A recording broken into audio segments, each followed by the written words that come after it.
നിങ്ങൾ ഒരുപാട് സ്നേഹിക്കുന്ന ആ ഒരു വ്യക്തി ഉണ്ടല്ലോ, അവരവരുടെ മൗനത്തെ നിങ്ങൾക്ക് നേരെ ഒരു ആയുധമായിട്ടാണ് ഉപയോഗിക്കുന്നത്. അവർക്ക് ഇഷ്ടപ്പെടാത്ത എന്തെങ്കിലും ചെയ്താൽ മിണ്ടാതിരിക്കൽ, അവർ വിചാരിച്ച പോലെ കാര്യങ്ങൾ നടന്നില്ലെങ്കിൽ മിണ്ടാതിരിക്കൽ. അനുഭവം ഉണ്ടോ? ഞാൻ പറയുന്ന പോലെ നീ അനുസരിച്ചാൽ മാത്രമേ നിന്നെ ഞാൻ പരിഗണിക്കുകയുള്ളൂ എന്നാണ് ആ മിണ്ടാതിരിക്കലൂടെ അവർ പറയാതെ പറയുന്നത്. സങ്കടകരമായ കാര്യം എന്താണെന്ന് വെച്ചാൽ അവരുടെ ആ ഐഡിയ നിങ്ങൾ കൃത്യമായി നടക്കുന്നുണ്ട്. നിങ്ങൾ ഓരോ 2 മിനിറ്റിലും ഫോൺ എടുത്ത് നോക്കും. അവരോട് സംസാരിക്കുന്ന മുമ്പ് ഓരോ വാക്കും 100 വട്ടം ആലോചിക്കും. അവർ നിങ്ങളെ ഒന്ന് നോക്കുമ്പോഴേക്കും നിങ്ങളുടെ ഉള്ളിൽ വല്ലാത്തൊരു പേടിയും പരിഭ്രാന്തിയൊക്കെ വന്നു നിറയും. നിങ്ങളുടെ വില അത്രമാത്രം കുറഞ്ഞ പോലെ നിങ്ങൾക്ക് തോന്നും. പക്ഷെ ഒരു കാര്യം നിങ്ങൾ വ്യക്തമായി മനസ്സിലാക്കണം ഫ്രണ്ട്സ്, അവരുടെ ഈ മിണ്ടാതിരിക്കൽ നിങ്ങളുടെ എന്തെങ്കിലും കുഴപ്പം കൊണ്ടല്ല, പകരം തുറന്ന് സംസാരിച്ച് കാര്യങ്ങൾ പരിഹരിക്കാനുള്ള അവരുടെ കഴിവുകേട് കൊണ്ടാണ്. അതുകൊണ്ട് ഈ ഒരു കളിയിൽ നിന്ന്, ഈ ഒരു ശ്വാസം മുട്ടുന്ന അവസ്ഥയിൽ നിന്ന് എങ്ങനെ പുറത്തു കിടക്കാം, നമ്മുടെ നഷ്ടപ്പെട്ടു പോയ ആത്മാഭിമാനം എങ്ങനെ തിരിച്ചു പിടിക്കാം എന്നാണ് ഇന്നത്തെ വീഡിയോയിൽ നമ്മൾ നോക്കാൻ പോകുന്നത്. കാരണം നിങ്ങളോട് സംസാരിക്കുന്ന, നിങ്ങളുടെ വിഷമം കേൾക്കാൻ തയ്യാറാവുന്ന, നിങ്ങളെ ബഹുമാനിക്കുന്ന ഒരു സ്നേഹമാണ് നിങ്ങൾ അർഹിക്കുന്നത്. അതെന്തുകൊണ്ടാണെന്ന് വ്യക്തമായിട്ട് പറഞ്ഞുതരാം. വീഡിയോ സ്കിപ്പ് ചെയ്യാതെ മുഴുവനായിട്ട് കാണുക. ഇതിലെ 3 പോയിന്റ് പറയുന്നുണ്ട്. അതിൽ 3ാമത്തെ പോയിന്റ് നിങ്ങളുടെ ജീവിതം തന്നെ മാറ്റിമറിക്കും. ആദ്യം തന്നെ നമുക്ക് ഈ മിണ്ടാതിരിക്കലിനെ അതിൻ്റെ ശരിക്കുള്ള പേരിട്ട് വിളിക്കാം. സൈക്കോളജിയിൽ ഇതിനെ സൈലന്റ് ട്രീറ്റ്മെന്റ് എന്ന് പറയും. ലളിതമായി പറഞ്ഞാൽ മറ്റൊരാളെ നമ്മുടെ കൺട്രോളിൽ നിർത്താൻ ഉപയോഗിക്കുന്ന ഒരു ആയുധമാണിത്. ഒരാൾ നിങ്ങളെ മനഃപൂർവ്വം അവഗണിക്കുമ്പോൾ ആ വ്യക്തിയുമായി സംസാരിക്കാനുള്ള നിങ്ങളുടെ ആഗ്രഹത്തെയാണ് അവർ നിങ്ങൾക്കെതിരെ ഉപയോഗിക്കുന്നത്. ഒന്ന് ആലോചിച്ച് നോക്കൂ, അവരുടെ മിണ്ടാതിരിക്കൽ നിങ്ങൾ എത്രയധികം വേദനിപ്പിക്കുന്നത് എന്തുകൊണ്ടാണ്? കാരണം സ്നേഹത്തിൻ്റെയോ കണക്ഷൻ്റെയോ പൂർണ്ണമായ അഭാവമാണ് നിശബ്ദത. നമ്മൾ മനുഷ്യർക്ക് ജീവിക്കാൻ മറ്റുള്ളവരുടെ സ്നേഹവും പരിഗണനയും അത്യാവശ്യമാണ്, അല്ലേ? അതുകൊണ്ട് തന്നെ ഈ മിണ്ടാതിരിക്കൽ വലിയൊരു തള്ളിപ്പറയലായിട്ടാണ് നമ്മുടെ മനസ്സിന് തോന്നുന്നത്. അവർ നമ്മളെ ഇട്ടിട്ട് പോയതുപോലെയുള്ള ഒരു പേടി അത് നമ്മളുണ്ടാക്കും. പക്ഷെ ഇവിടെയാണ് നമ്മൾ പ്രധാനപ്പെട്ട ഒരു കാര്യം മനസ്സിലാക്കേണ്ടത്. അവരുടെ ഈ മിണ്ടാതിരിക്കൽ നിങ്ങളുടെ വിലക്കുറവല്ല കാണിക്കുന്നത്, പകരം അത് അവരുടെ അധികാരത്തെയാണ് കാണിക്കുന്നത്. മിണ്ടാതിരുന്നാലേ നിങ്ങളെ കൺട്രോൾ ചെയ്യാൻ പറ്റുമെന്ന് അവർ മനസ്സിലാക്കിയിട്ടുണ്ട്. ആ മൗനം നിങ്ങളെ തളർത്തുമെന്നും അവരുണ്ടാക്കുന്ന ആ ഒരു ഗ്യാപ്പിൽ നിങ്ങളുടെ മനസ്സ് പേടിച്ച് അസ്വസ്ഥമാകുമെന്നും അവർക്ക് നന്നായിട്ട് അറിയാം. ഇതിനൊരിക്കലും സ്നേഹം എന്ന് വിളിക്കാൻ പറ്റില്ല. ഇത് വെറും കൺട്രോളിംഗ് ആണ്. എൻ്റെ ഇതിന് മുൻപുള്ള പല വീഡിയോകളിലും നിങ്ങൾ പലരും കമൻറ്റുകൾ പറയുന്നത് കണ്ടിട്ടുണ്ട്. ഈ മിണ്ടാതിരിക്കൽ വലിയൊരു ഭാരമായിട്ടാണ് തോന്നാറുള്ളതെന്ന്, ശ്വാസം മുട്ടുന്ന പോലെയും മാനസികമായ പീഡനമായിട്ടൊക്കെയാണ് ഇത് അനുഭവപ്പെടാറുള്ളതെന്ന്. അതിന് കാരണം മറ്റൊരാളുടെ അമിത നിയന്ത്രണത്തിൽ ജീവിക്കുന്നത് ശരിക്കും ശ്വാസം മുട്ടിക്കുന്ന ഒന്ന് തന്നെയാണ്. നിങ്ങളുടെ ബുദ്ധി കൊണ്ട് അത് തിരിച്ചറിയുന്നതിന് മുമ്പ് തന്നെ നിങ്ങളുടെ നെർവസ് സിസ്റ്റത്തിന് ആ അപകടം മനസ്സിലായിട്ടുണ്ടാകും.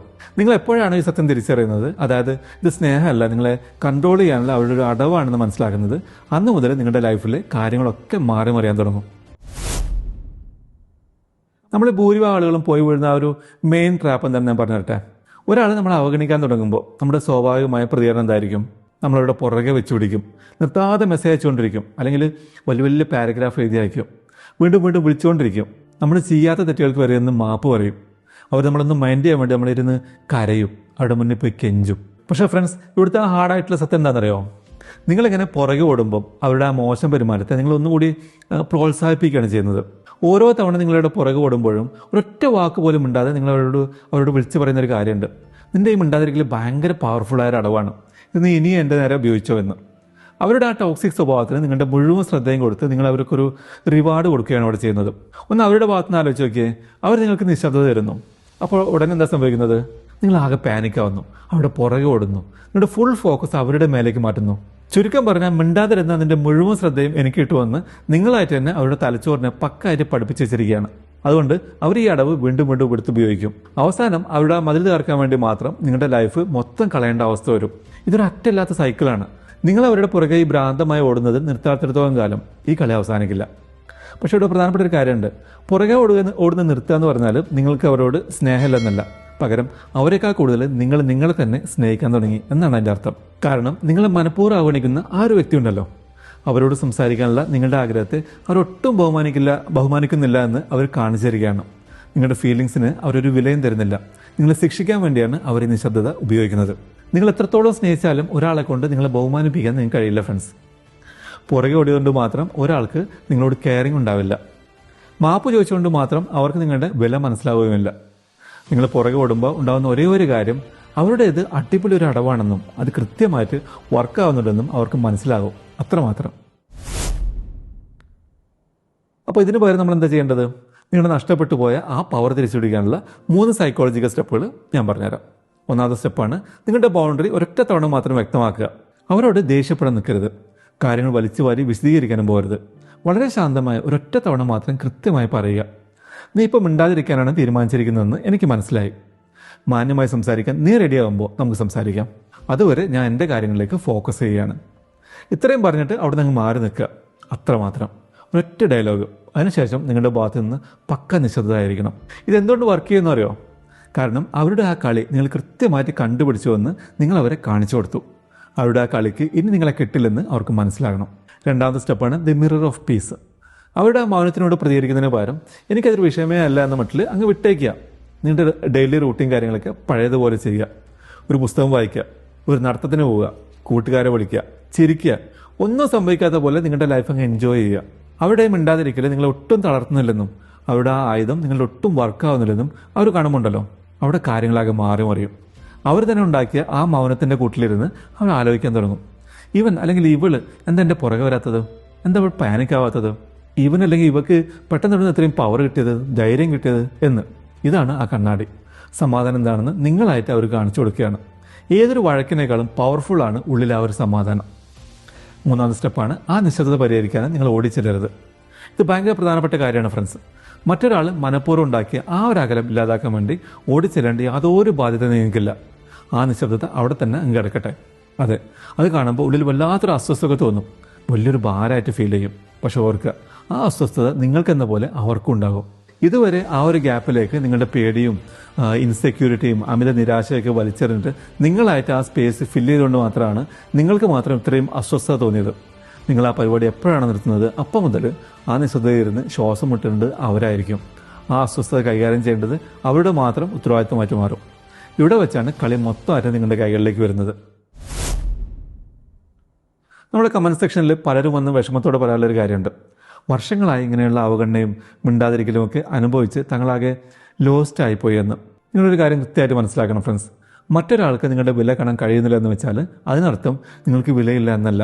നിങ്ങളെ വേദനിപ്പിക്കാൻ വേണ്ടി ഒരാൾ ഈ നിശബ്ദത ആയുധമാക്കുന്നുണ്ടെങ്കിൽ അവർ കാണിക്കുന്നത് അവരുടെ ഒട്ടും നിലവാരമില്ലാത്ത ക്യാരക്ടറാണ്, അല്ലാതെ നിങ്ങളുടെ മൂല്യമല്ല. അത് അവരുടെ വലിയൊരു കുറവാണ്, നിങ്ങളുടെ തെറ്റല്ല. പക്ഷെ കാലം പോകുന്തോറും എന്താ സംഭവിക്കുന്നത് അറിയോ?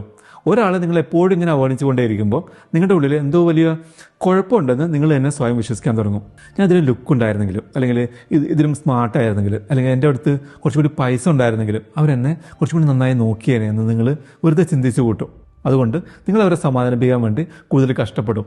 അവർക്ക് വേണ്ടി നിങ്ങളുടെ സ്വന്തം ഇഷ്ടങ്ങളൊക്കെ മാറ്റിവെക്കും. സംസാരിക്കുന്ന ഓരോ വാക്കും 100 വട്ടം ആലോചിക്കും. അവരെ നോക്കുമ്പോഴേക്കും നിങ്ങളാകെ പാനിക്കായി പേടിച്ച് കുറച്ച് നിൽക്കും. എന്നിട്ടും എന്താ ഫലം? അവരുടെ ഭാഗത്തുനിന്ന് ആ പഴയ തണുപ്പ് നിശബ്ദത തന്നെയായിരിക്കും നിങ്ങൾക്ക് കിട്ടുക. ഇവിടെ നമ്മൾ അംഗീകരിക്കാൻ പഠിക്കുന്ന ആ ഒരു കടുപ്പ് വരെ സത്യം പറയട്ടെ, നിങ്ങൾ എത്ര തന്നെ പെർഫെക്റ്റ് ആയാലും മിണ്ടാതിരിക്കാൻ ഡിസിഷൻ എടുത്ത ഒരാൾ മിണ്ടാതിരിക്കുക തന്നെ ചെയ്യും. കാരണം ആ നിശബ്ദത നിങ്ങളുടെ ഉദ്ദേശമുള്ളതല്ല, പകരം നിങ്ങളെ തങ്ങളുടെ കൺട്രോളിൽ നിർത്താനുള്ള അവരുടെ വല്ലാത്തൊരു അസുഖം കൊണ്ടാണിത്. യഥാർത്ഥ സ്നേഹം എപ്പോഴും സംസാരിക്കും. അത് നിങ്ങളുടെ വിഷമം കേൾക്കാൻ തയ്യാറാകും. നിങ്ങൾ ചിലപ്പോൾ ഒരു ബുദ്ധിമുട്ടായ സാഹചര്യത്തിൽ നിൽക്കുമ്പോൾ പോലും അവർ നിങ്ങളെ കട്ടയ്ക്ക് ബഹുമാനിക്കും, നിങ്ങൾക്ക് സപ്പോർട്ട് തരും. എന്നാൽ നിശബ്ദതയെ ഒരു ആയുധമാക്കി ഉപയോഗിക്കുന്ന സ്നേഹമുണ്ടല്ലോ, അത് സ്നേഹമേ അല്ല. അത് കെയറിങ് എന്ന പേരിൽ നിങ്ങൾ കൺട്രോൾ ചെയ്യാൻ നോക്കുന്ന വേറൊരു നാടകം മാത്രമാണ്. അത്തരം അമിത നിയന്ത്രണത്തേക്കാൾ എത്രയോ മുകളിലുള്ള നല്ലൊരു ലൈഫാണ് നിങ്ങൾ അർഹിക്കുന്നത്. അതുകൊണ്ട് ഇവിടെ നമ്മൾ ചെയ്യേണ്ട മെയിൻ കാര്യം അവരെ മാറ്റിയെടുക്കാൻ നോക്കുകയല്ല, പകരം ഒരാൾ നിങ്ങളെ ഇല്ലാതാക്കാൻ പരമാവധി ശ്രമിക്കുമ്പോഴും നിങ്ങൾ ആരാണെന്ന് നിങ്ങൾ സ്വയം ഓർത്തെടുക്കുകയാണ് വേണ്ടത്. നിങ്ങളിവിടെ ആർക്കും കാണാത്ത ഒരു ഇൻവിസിബിൾ വ്യക്തിയൊന്നുമല്ല. നിങ്ങൾ ഒന്നിനും കൊള്ളാത്തവരോ അല്ലെങ്കിൽ ബ്രോക്കായവരോ അല്ല. തുറന്ന് സംസാരിച്ച് കാര്യങ്ങൾ പരിഹരിക്കാൻ ഒട്ടും വിവരമില്ലാത്ത ഒരു വ്യക്തിയുടെ കൂടെയാണ് നിങ്ങളിപ്പോൾ പെട്ടുപോയിരിക്കുന്നത്. അത്രയേ ഉള്ളൂ. അത് പക്ക അവരുടെ കുഴപ്പമാണ്, നിങ്ങളുടെ തെറ്റേയല്ല. നിങ്ങളുടെ ചിന്തകളെ മൊത്തം മാറ്റിമറിക്കാൻ പോകുന്ന ആ ഒരു ഫൈനൽ സത്യം പറയട്ടെ, മറ്റൊരാളുടെ സർട്ടിഫിക്കറ്റിനേക്കാളും അംഗീകാരത്തെക്കാളും എത്രയോ വലുതാണ് ഫ്രണ്ട്സ് നിങ്ങളുടെ സ്വന്തം സമാധാനം. അവരുടെ പരിഗണനയേക്കാൾ എത്രയോ വിലപ്പെട്ടതാണ് നിങ്ങളുടെ ആത്മാഭിമാനം. നിങ്ങളിപ്പോൾ ഇങ്ങനെയൊരു സാഹചര്യത്തിലൂടെയാണ് കടന്നു പോകുന്നതെങ്കിൽ നിങ്ങൾ ചെയ്യാത്ത തെറ്റുകൾക്ക് എന്ന് മാപ്പ് പറയുന്ന ആ ഒരു മണ്ടം പരിപാടി ഇപ്പോൾ തന്നെ നിർത്തുക. നിങ്ങളെ മനഃപൂർവ്വം അവഗണിക്കാൻ തീരുമാനിച്ച ഒരാളുടെ പുറകെ ഭ്രാന്തമായി ഓടുന്നത് ഇപ്പോൾ തന്നെ അവസാനിപ്പിക്കുക. നിങ്ങളുടെ വില അവരെ ബോധ്യപ്പെടുത്താൻ നടക്കുന്നത് അങ്ങ് വിട്ടേക്കുക. പകരം ഒരൊറ്റ കാര്യത്തിൽ മാത്രം ഫോക്കസ് ചെയ്യുക. അവരില്ലെങ്കിലും നിങ്ങളുടെ ലൈഫ് അത്രയ്ക്ക് ഹാപ്പിയും പീസ്ഫുള്ളും മാസുമായിട്ട് ബിൽഡ് ചെയ്യുക. പിന്നീട് അവരുടെ ആ മടുപ്പിക്കുന്ന നിശബ്ദത നിങ്ങളുടെ ലൈഫിൽ ഒരു വിഷയമേ അല്ലാതായി മാറും. അവരെ അസൂയപ്പെടുത്താൻ വേണ്ടിയല്ല നമ്മൾ ചെയ്യുന്നത് കേട്ടോ. പകരം നിങ്ങളുടെ നഷ്ടപ്പെട്ടു പോയ ആ പവർ ഒടുവിൽ നിങ്ങൾ തന്നെ തിരിച്ചു പിടിക്കുന്നതുകൊണ്ടാണ്. അവരുടെ ഒരു അംഗീകാരവും ഇനി നിങ്ങൾക്ക് ആവശ്യമല്ലെന്ന് നിങ്ങളുടെ മൈൻഡ് എപ്പോൾ ഉറപ്പിക്കുന്നുവോ ആ നിമിഷം മുതൽ നിങ്ങൾ വേറെ ലെവലിൽ ഫ്രീ ആവും. അതുകൊണ്ട് ഇനി ഒരൊറ്റ കാര്യം മാത്രം ശ്രദ്ധിക്കുക.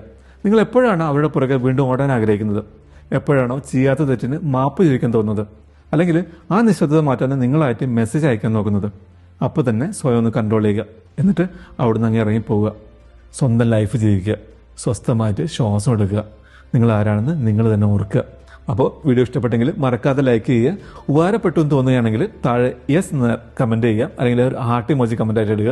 നിങ്ങളുടെ അഭിപ്രായങ്ങളും അനുഭവങ്ങളും തീർച്ചയായിട്ടും പറയുക. ഈ വീഡിയോ കേൾക്കണമെന്ന് നിങ്ങൾ ആഗ്രഹിക്കുന്ന ഒരു വ്യക്തിയുമായിട്ട് വീഡിയോ ഷെയർ ചെയ്യുക. ചാനൽ ഒരു സബ്സ്ക്രൈബ് ചെയ്തിട്ടുണ്ടെങ്കിൽ ആ സബ്സ്ക്രൈബ് ബട്ടൺ ഒന്ന് അമർത്തുക. അപ്പോൾ അടുത്ത വീഡിയോയിൽ കാണാം. Thanks for watching.